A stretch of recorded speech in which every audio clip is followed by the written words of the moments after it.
Hi friends, and welcome back to our channel. We're painting today. I've got a 12 by 12 canvas here on my spinner, and I got some paints lined up. Let's go and have some fun. So we're only working with 4 colors today. We have white, we have blue, we have red, and we have black. So let's get to it.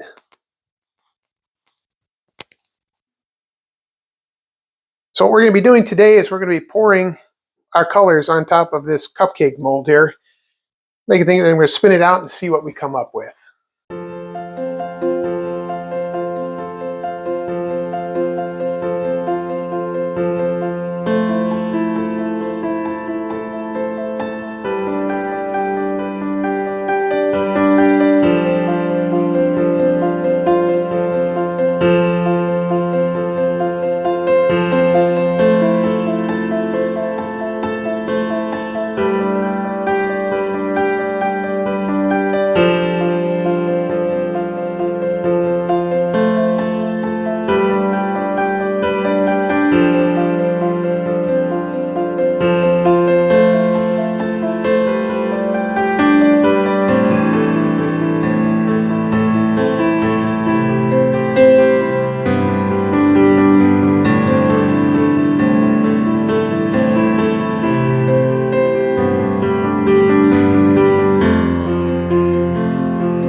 Wow, that turned out pretty cool.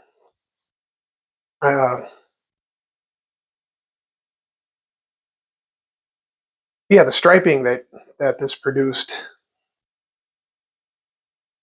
after I spun it, and the white negative space in the middle, and some of the paling out of some of the colors, the effects are really good. And then the white cells popping up all over the place. I really like that, and I hope you do too. Leave me a comment, let me know what you think. Like and subscribe, and as always, thanks for coming by and watching. Bye!